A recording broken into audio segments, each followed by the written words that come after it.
All right, good evening, and we thank God for each one of you joining in with us another week of Bible study, and we thank God for each one of you, all of our New Hopians and all of our friends and families who are sharing with us by Facebook.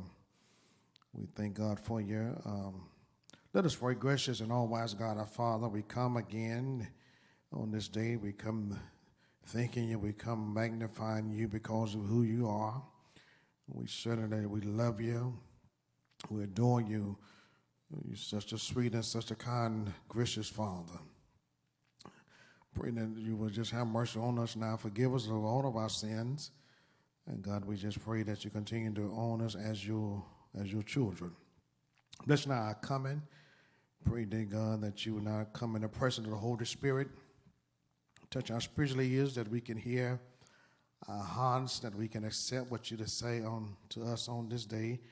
Touch our eyes we can see what you have to say to the church on this evening. Pray, God, you let the words of our mouth and the meditation of our heart be acceptable in our sight, O Lord, my rock and my redeemer. Amen. All right, God bless you. Now, we want to jump right into our discussion on tonight. On this evening, we're still dealing with an offering for God. And today, I want to focus our attention on attitude, attitude. And we're still dealing with Genesis chapter 4. Genesis chapter 4, verses 4 through 7. Genesis chapter 4, verses 4 through 7. But in particular, verse number 5, you'll find, starting at verse number 4, Abel also brought of the firstborn of the flock, of the fat, and the Lord respected Abel in his offering, but he did not respect Cain in his offering. And Cain was very angry. I want you to underline that word. And Cain was very angry, and his countenance failed. So the Lord said to Cain in verse 6, why are you angry? And why has your countenance fallen?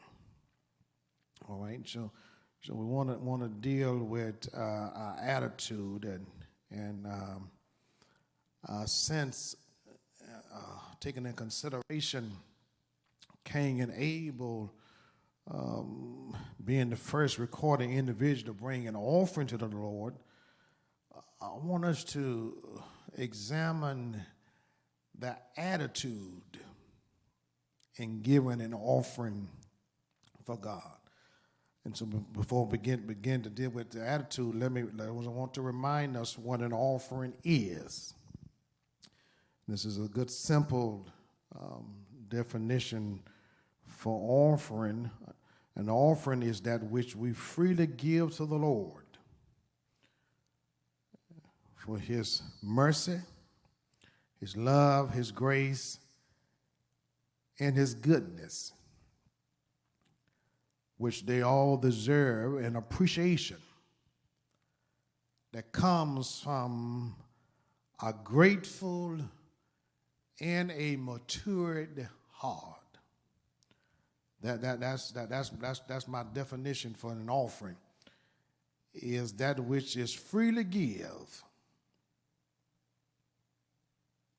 Is given to the Lord for his mercy, his love, his grace, and his goodness, which the Lord deserved. He deserved an appreciation that comes from a grateful and a matured heart. So when we start looking at and examine the attitude of Cain and Abel, is that, first of all, let me say, an attitude is nothing more than the spirit in which something is done. The attitude in which a gift is given declares a great deal about the gift and the giver. The attitude often determines the amount one's give. Also, the attitude often determines the frequency with which one gives, the value of the gift, and the character of the giver. So when we look at Cain in verses number 4, is that Cain, King James said he was warped, or New King James translation said he was angry, and his countenance failed. And let me just say that on the outset of Christian giving is that many have not fully escaped the feeling of becoming bitter when they give. And so to be honest, it is an attitude that take years of Christian growth to overcome. And when we are bitter, it means that we are dealing with a resentment that resides within our attitude.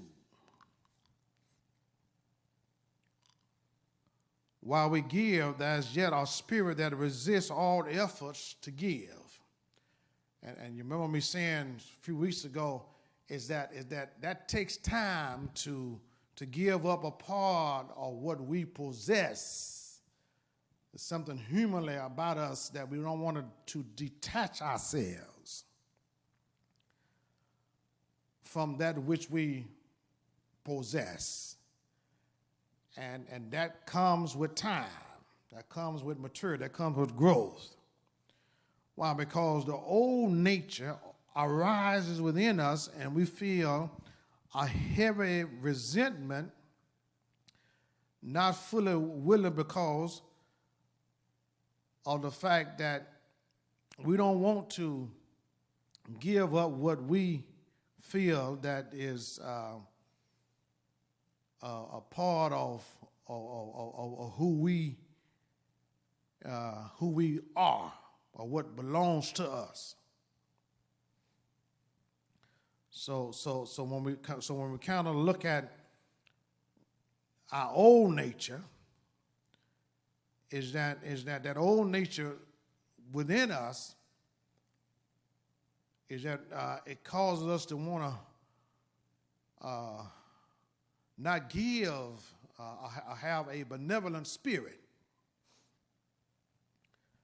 And so when we look at our attitude, and especially when we look at the attitude of Cain, is that it should caution us about giving God an offering.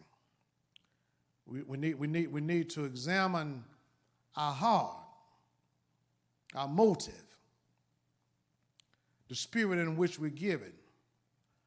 And I said this earlier, is that it's not so much about us writing out a check or being this and being that attracts God's attention. Is that He looks at our heart, He looks at the spirit.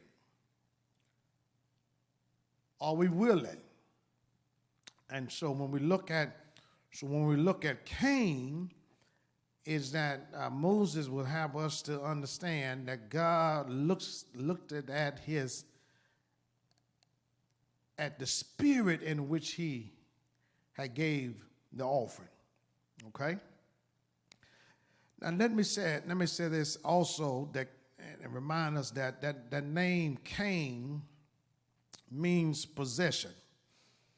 It means spear, mean gaining.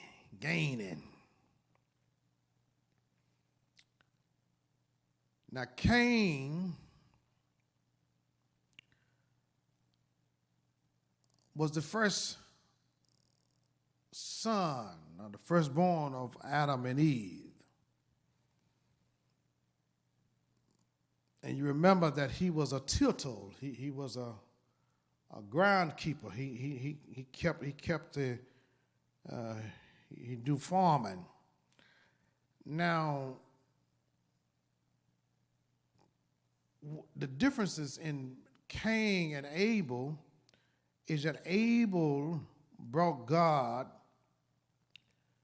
the first. He brought God the best. Now, when you look at the difference between these two, is that Cain brought the rotten. One commentary said that he brought the rotten. He brought the spoiled vegetables. Is that he didn't bring God the best. He didn't bring God the best of the peas, the best of the corn. Is that he brought God some of the rotten, some of the spoil. He just brought an offering. He did not take into consideration of giving God his best.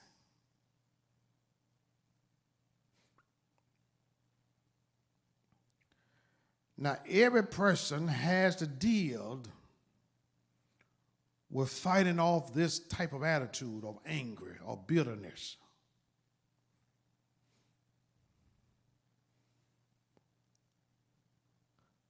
Why? Because that's something that is within each one of us, that when it comes to giving, is that we don't want to be forced into doing it.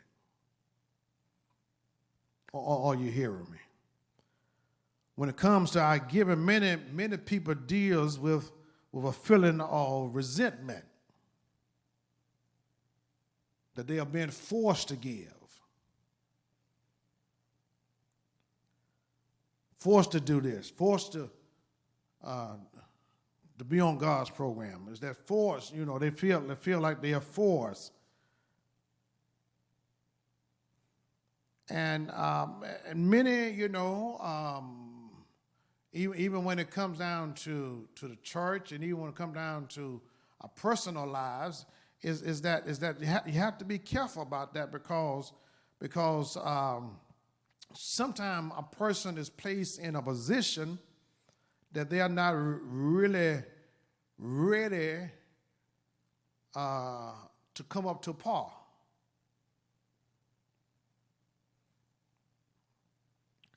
And when you kind of look at, sometimes people's inherit positions in churches, and sometimes inherit this and that, some children become a father or mother, is that they're not ready for that.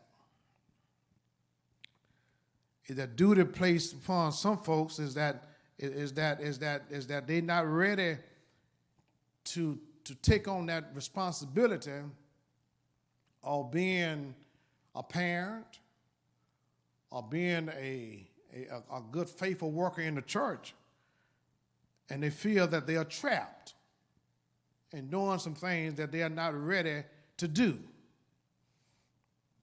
And when you kind of look in the arena, or when you're seeing a lot of spouse abuse, when you start thinking in consideration of children abuse,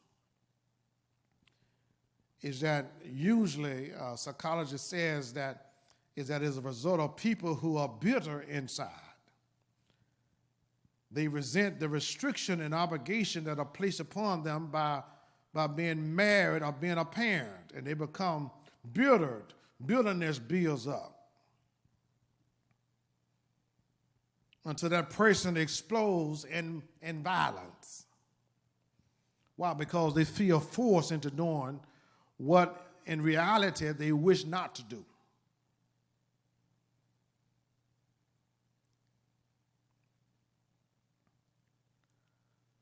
And we have to keep in mind we are really selfish creatures by nature.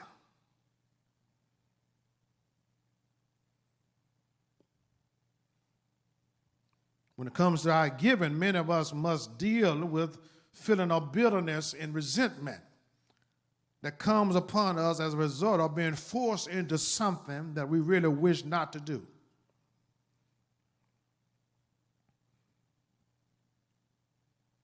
Many give,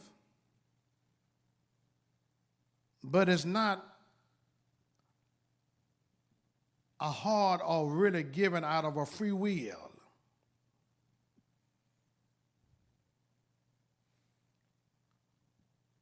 And those of us who are born again, we give because we are supposed to.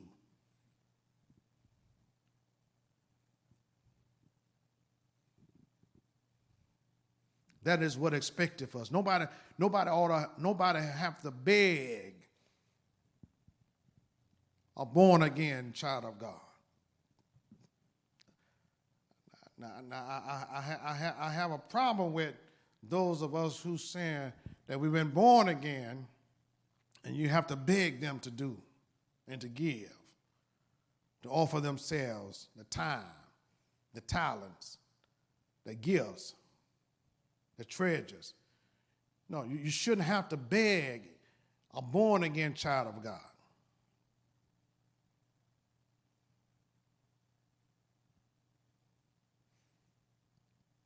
And there's a possibility that Cain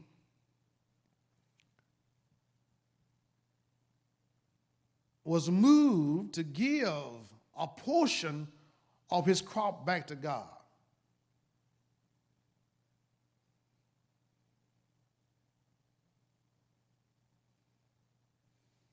But he was not willing to give God the best.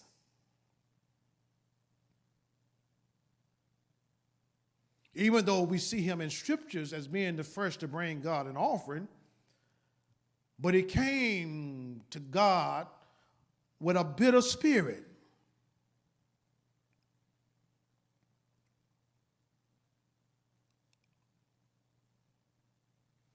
That's why Paul told the church in Corinth, and I hear him talking to us in 2 Corinthians 9 and 7, that he don't want us to give grudgingly,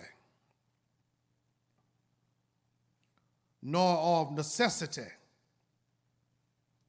But God loved a what? A cheerful giver. That's 2 Corinthians 9 and 7. It goes back to what I said earlier, is that nearly every person has to deal with fighting off this bitter attitude when giving.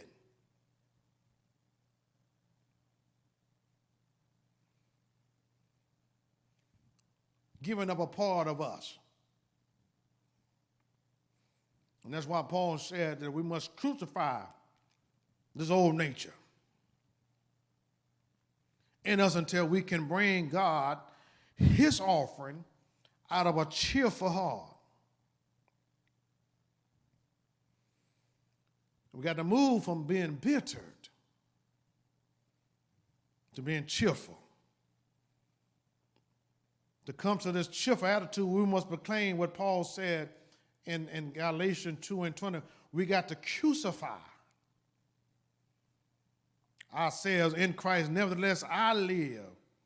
Yet not I, but Paul said, but Christ that lives in me. Galatians 2 and 20.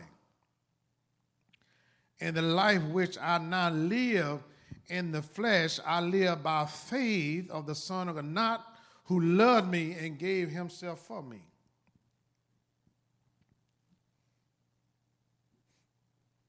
So it becomes a daily practice. It becomes a daily sacrifice to place our bitterness on the cross. And somebody who's listening to me, you need to understand, never allow bitterness to make a house in your home. in your heart, rather. Never let bitterness make a home in your heart. Whenever bitterness comes, two things you need to do. First thing you need to do, you need to raise the rent. When bitterness come creeping around, first thing you need to do is raise the rent. And the second thing you need to do, you need to kick bitterness out. Because whenever you allow bitterness to sit in the heart, it's going to overtake the joy.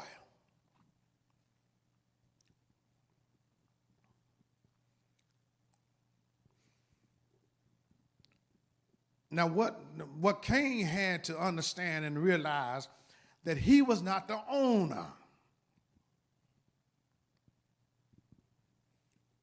Mankind has to realize is that we are not the owner of anything. We are just the possessor.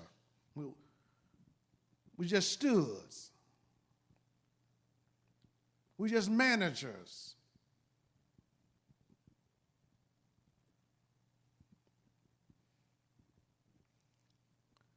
Psalm 24, y'all know that verse 1 says, the earth is the Lord's. He's the owner. The fullness thereof, the world and they that dwell. He just made us overseers. Excuse me. He just made us overseers. And we got to understand that God is the true owner of all. He holds the rights by his being creator and the redeemer. And what God has done is that he has trusted us with a very small, minute part of what's belonged to him.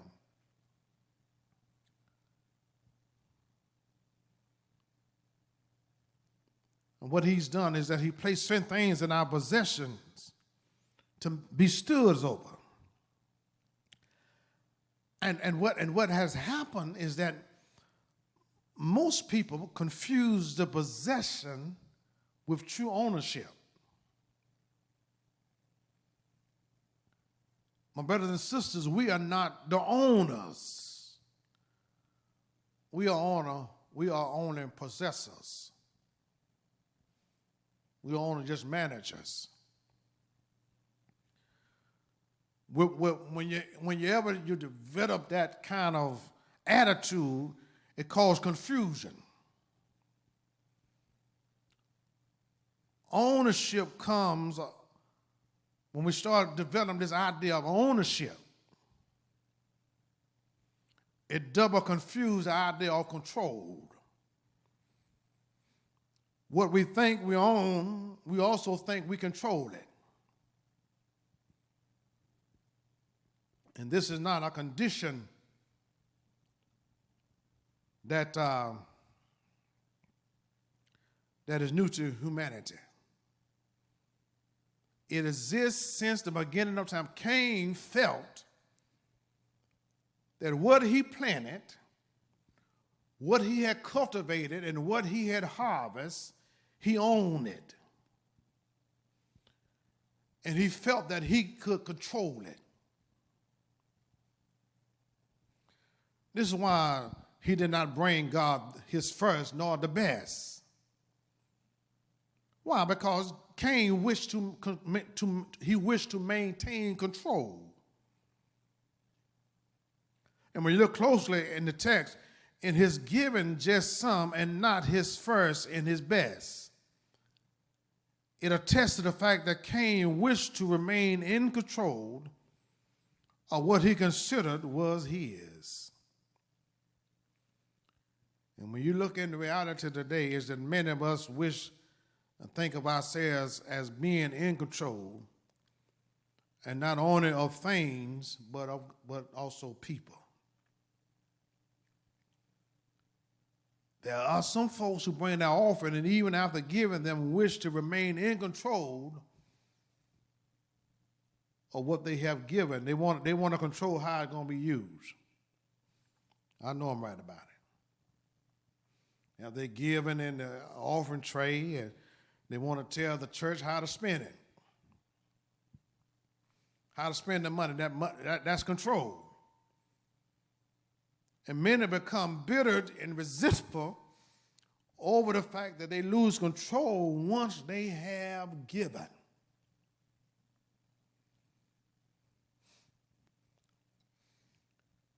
And those type of people need to read the 4th chapter of Acts. Luke brings our attention to a man by the name of Barnabas.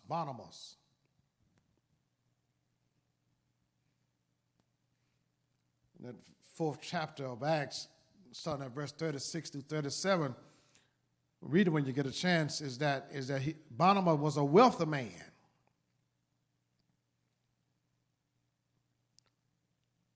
But when he met Christ, he had a change of heart. His nature changed. His attitude changed. He just didn't have no new hands and new feet.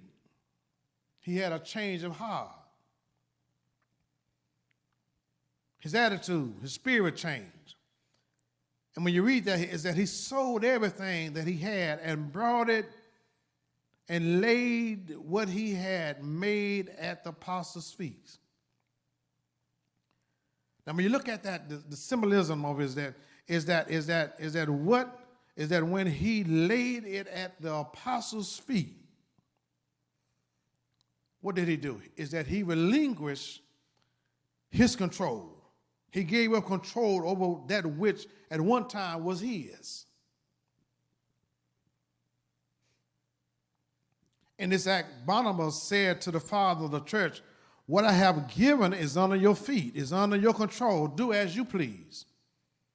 I'm no longer claiming power, any rights. I give it to the glory of God." And somewhere he must have read Proverbs 3:9 through 10. I honor the Lord with my substance. We got to get that. You got to get that. With my fresh fruit, my increase, I know my barns will be filled with plenty. My presses shall be brushed out with new wine. Barnabas, we need to understand, we need to take him as a model.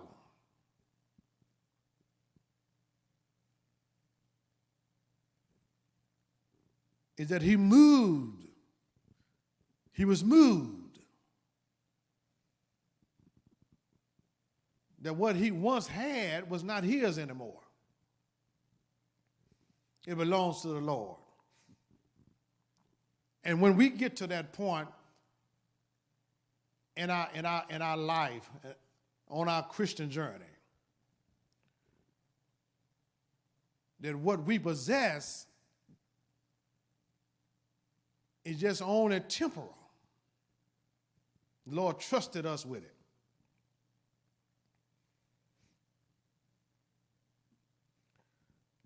And so in thinking about that, since you're in the Acts, is that when we bring an offering to the Lord, we can't be like Ananias and Sapphira. In that 5th chapter of Acts, you just can't give a portion of what you really, that you really don't want. Or just to say somebody call my name that I gave. You don't be like Ananias and Sapphira. I'm just going to give something, make sure that, I have something next to my name. No.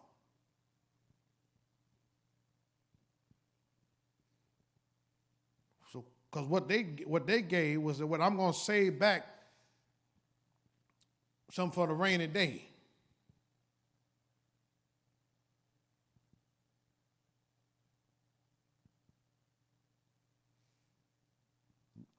Just in case the Lord don't bless me on tomorrow. That's really what they were saying. So I'm going to hold back some stuff for a rainy day, just in case the Lord don't bless me no more.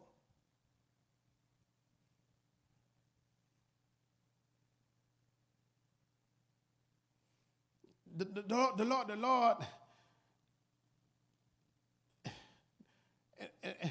Lord said, you can't bankrupt him.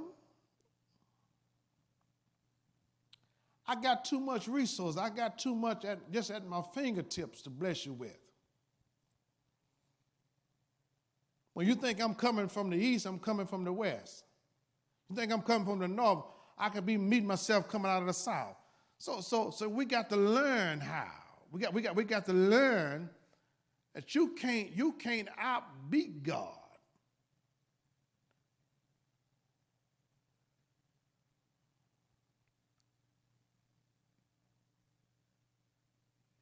We often repeat the word, you can't be God-given. But many fail to believe and trust the truth of that.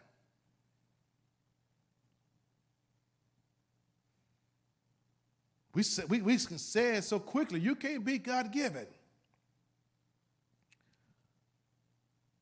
But many fail to believe and trust the truth of that.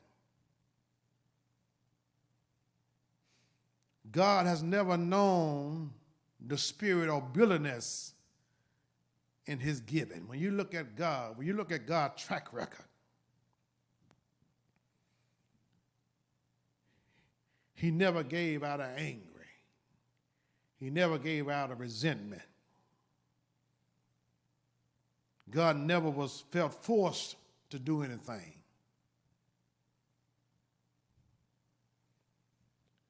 Bitterness comes to an end when Christ comes to mature in our soul. Giving is an exercise that strengthens the spiritual muscles. Giving is a power making our Christian light to shine so that men may see our good works and glorify our Father which is in heaven. Giving is like fertilizer that causes the benevolent spirit to grow and causes us to go about doing good deeds. Giving is God's breath of life that is in us.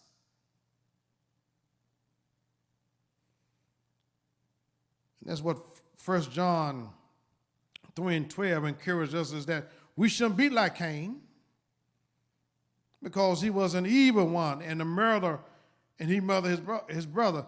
It is only after we step out of our comfortable zone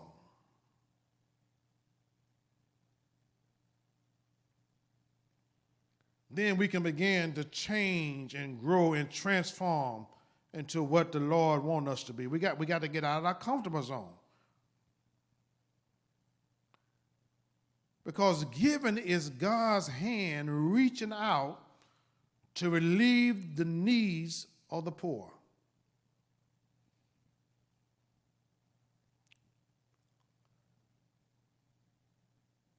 And when God went back and he asked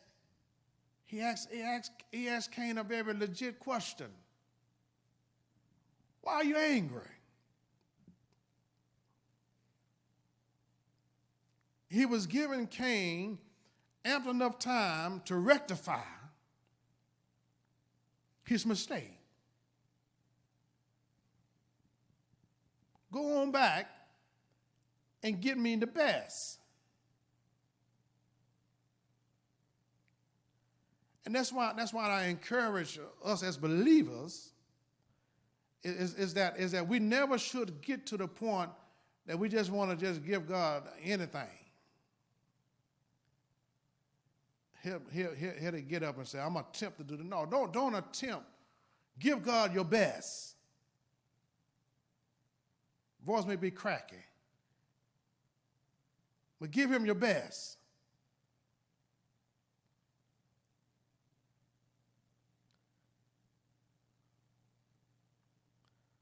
And let me say a way of conclusion on today is that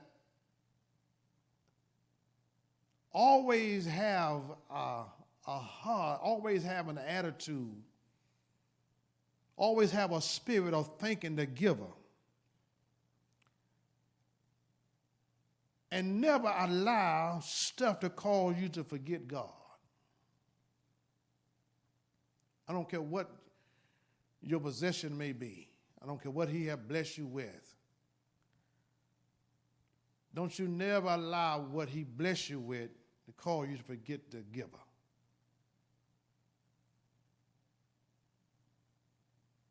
Because some folks, when the Lord bless them, when the Lord give them an increase, they forget about God. But always think about the giver. And never allow stuff to cause you to forget God. Always having an attitude, a heart of gratitude. Because in actuality, is that